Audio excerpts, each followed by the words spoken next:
Since the real MVP update, 2 additional updates have released, so let's talk about those right after Skins Monkey. Skins Monkey is an automated service that lets you trade skins instantly for a fee, sign up now, and get up to $5 bonus. Simply add items from your inventory, then find skins that matches your current balance. Site offers live support 24/7. You can also top up your balance if you're missing a few dollars, and there's a lot of skins to choose from. Visit my link down below to get to Skins Monkey. With every month, we've seen the biggest updates at the end of said month. Just look at past blogs, which are all tied to the biggest updates in the game, and the dates show an interesting pattern. So it is possible that the next big chunk of an update will get released at the end of July. But with any big update, we always see post updates like these to fix or adjust certain things from the main update. And so, starting with an interesting fact, the real MVP update introduced community maps officially for the first time, but some people like Lily noticed that Valve didn't even use the latest versions of the maps. Regardless, this first post update addresses pool day to at least use its latest version of the map. Let's talk about something exciting now, like this amazing Easter egg. If you go to these lockers, you can actually open the left one and find a lever. If you pull it, then the entire map fades into white and returns to its nostalgic 1.6 version. That is cool. Now the question you all want to know is, of course, will this affect everyone or just you? It actually takes less than a minute to confirm by simply playing Arms Race. During warm-up, someone pulled the lever and then everyone is playing the old version of the map. In fact, the map only returns to its CS2 version after a new round, or if someone pulls the lever again after some time. But because the map is played on Arms Race, it means every single game is now going to get played on the 1.6 version of pool day, because why wouldn't you pull the lever?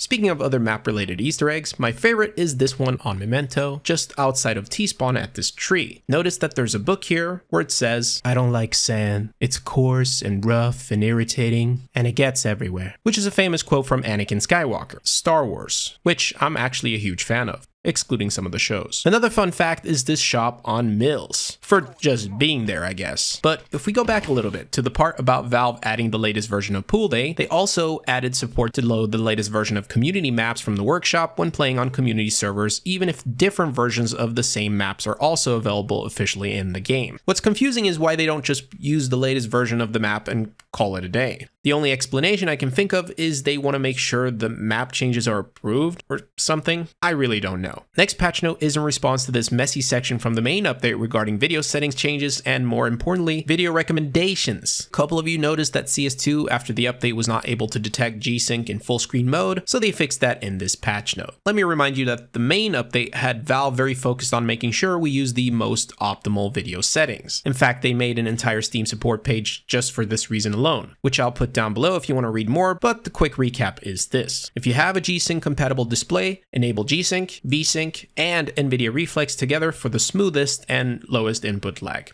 Another fix was made for a case where US English keyboard layouts was forced on some users with non-English keyboards. This issue never affected me being Swedish, but it has haunted Master B for years, even in CSGO where it kept switching his keyboard layout. By the way, there is a shortcut that switches your keyboard layout, and you can disable it in Windows. Go to Settings, Time and Language, Language, Keyboard, Input Language Hotkeys, and change key sequence to Not Assigned, which, as you can see, I've already done. Thank me later. Then we have a fix for an empty radio command string, which was causing an empty chat space to appear right before the explosion. Then we get to the second update with the first patch note fixing a bug leading to excessive stutters for some players. Many others, including myself, were experiencing an old friend where the game starts to stutter every 10 seconds after just being on for some time. The only fix was to restart the PC, and that's already a bit too annoying of a fix. As always, Fletcher Dunn is the MVP for taking the responsibility of actually communicating with the community, and looky, the stutters appearing every 10 seconds is no longer an issue, at least for me. Of course, there are plenty of other issues right now with, for example, rubber banding. One day you will be rewarded. We then have a fixed case of the radar background being incorrectly colored, which pretty much says itself. But on some final news, the beta of the Steam game recording feature is out. It was even featured here in the update logs because it was made with CS2 in mind. I made a post about it trying it out if you want to read it, link down below. But the best video on this topic is this one by Philip. I'll leave his video up on the screen right now. But please comment down below if you have any thoughts on these updates, or anything really. I'll see you guys soon. Peace.